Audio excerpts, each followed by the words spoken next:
Aqui na tela do paciente, a gente pode alterar algumas informações que são essenciais para o acompanhamento desse paciente dentro do nosso histórico da jornada e da navegação dele. Então, a gente vai ter a data que ele iniciou, a fase que ele está atualmente, qual o status, quais são os próximos agendamentos, quem é aquele agente que está fazendo esse acompanhamento, né, ou essa busca ativa junto com esse paciente. Quando a gente fala em exames, a gente consegue, por exemplo, identificar a mamografia que está cadastrada dentro dessa linha de cuidado específica. E aí, se esse paciente já realizou esse exame, eu clico em realizado.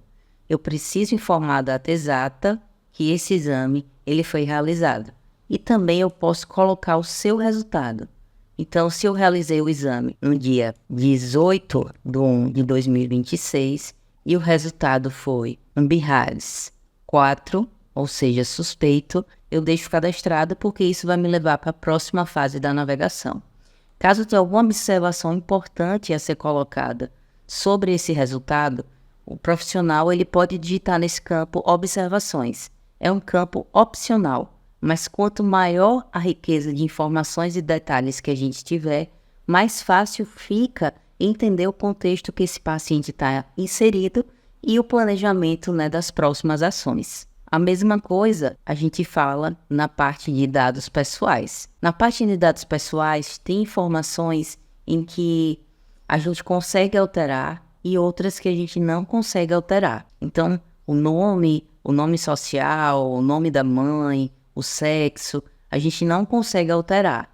Mas as demais informações, como telefone, o e-mail, o peso, a altura, a equipe que ela vai estar vinculada, porque pode ser que ela tenha uma mudança de equipe, ou ela não está mais naquela região de saúde, mudou para outra, então a gente precisa estar fazendo esse acompanhamento. E o agente responsável pela busca é muito importante para que a gente tenha uma referência de um profissional que vai fazer o elo entre o paciente e o acompanhamento dentro da nossa plataforma. Todas essas alterações que a gente faz, a gente precisa no final salvar essas alterações. Caso não seja necessário, a gente clica em voltar e nada será alterado. Quando a gente faz uma movimentação dentro do histórico da jornada, a gente pode simplesmente clicar em incluir. E aí eu vou passar esse paciente para a próxima fase.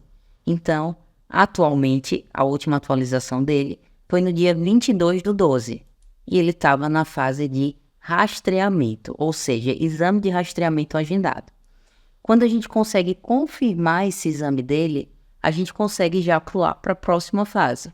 Então, eu posso, de acordo com o exame que foi realizado, eu posso ter, por exemplo, o estadiamento, né, o status de suspeita de câncer. Eu vou atualizar esse status e vou colocar uma observação. E aí eu incluo a mudança dessa fase. A jornada foi adicionada. Então, o meu paciente, né, ele vai agora, a partir do dia 18, ele tem uma data inicial, ele tem uma nova fase e ele tem um novo status. E eu preciso ter ideia, noção e tempo de janela para cada fase dessa. Qual é o exame, se ele está em atraso, se não está, se eu já tenho um diagnóstico confirmado, se eu já vou iniciar o tratamento com esse paciente. Caso tenha alguma alteração que deseje ser feita, a gente pode clicar aqui e fazer essas alterações. E se porventura eu tenho alguma dúvida em relação às fases anteriores, se o profissional que fez essa triagem inicial, ele colocou alguma observação, eu posso clicar aqui e verificar a descrição que foi colocada dentro desse status.